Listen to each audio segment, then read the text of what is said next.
Les règles de la basmala part.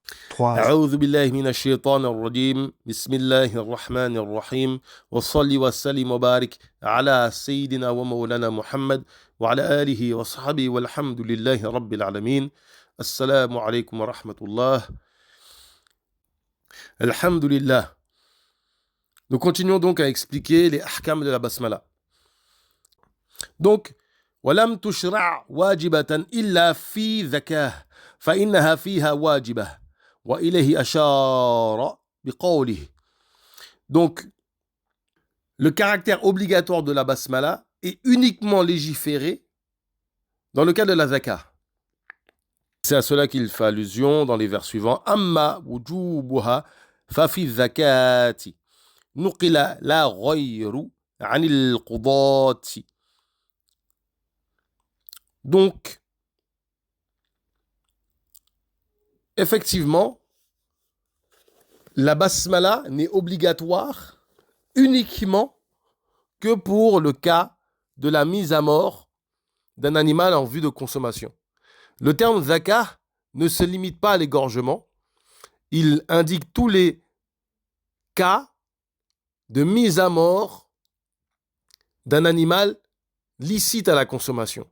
Ça implique la chasse, avec les objets qui sont dits légiférés pour la chasse, donc des objets pointus, tranchants.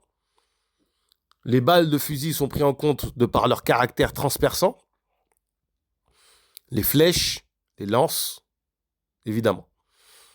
Et il y a tout un ensemble de détails au sujet des animaux de chasse, comme le chien ou comme les rapaces du style faucon, buse.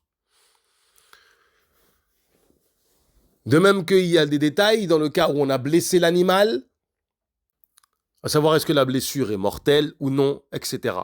On ne va pas développer ce chapitre ici, ça prendrait trop de temps. Il y a aussi le cas de l'égorgement et un autre type de mise à mort qui consiste à percer la base du cou. C'est la façon d'abattre les camélidés, à savoir les chameaux, les dromadaires, etc. Pour ce qui est de l'égorgement, évidemment c'est connu, il s'agit d'égorger les deux artères ainsi que la trachée de l'animal. Donc la basmala est obligatoire au moment de la zakah, donc dans tous les cas qui ont été évoqués juste avant. Et si on l'oublie, cela sera licite. Si on l'oublie. Si on la délaisse volontairement, à ce moment-là, ça ne sera pas licite à la consommation, à savoir l'animal abattu. Dans le vers suivant, il dit Wali rukubi dabatin aydan atat nadban kaza safinatun fima thabat. Yuzadu fi rukubi dabba. Donc ici, on va parler du cas de la recommandation lorsque l'on monte sur une monture ou même dans un véhicule. Donc il est recommandé aussi lorsque l'on monte la monture ou ici on parle de bateau, donc en fait ça englobe tous les véhicules. Et on rajoute avec cette basmala la dua suivante. Alhamdulillahi alladhi sakharana hadha wa ma kunna lahu muqrinin.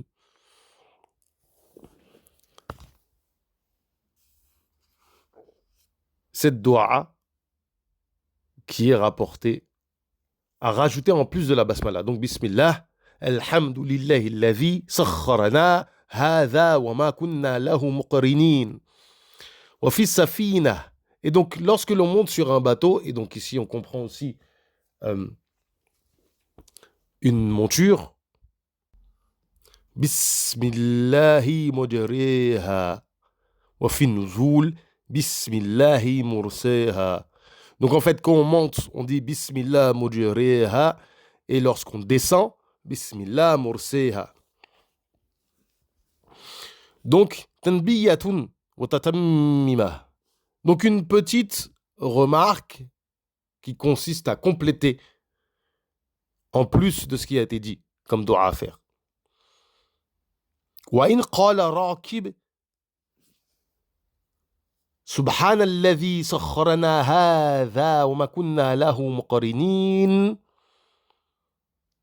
الآية قالت الدابة أطعت يا مؤمن وخفت عن ظهري بارك الله فيك وأنجح حاجتك وفي هذا المعنى قال القائل. L'information c'est la suivante, c'est lorsque l'on dit cette dua, donc qui est issue du Coran, de Surat al-Zukhruf, Subhana alladhi sakharana hadha ila al-akhir, jusqu'à la fin du ayah. La bête dit, on m'a donné à toi et on m'a facilité, dans une version qui est rapportée aussi, on a rendu halal mon dos et ma chair pour ta personne. Qu'Allah Ta'ala te bénisse et que ton affaire, on va dire, tes besoins soient un succès. ربي زدنا علما وعملا وأدبا وفهما وهب لنا يا كرم في تلاوة خيرا كثيرا منك والحلاوة صلي وسلم وبارك على سيدنا ومولانا محمد وعلى آله وأصحابه والحمد لله رب العالمين.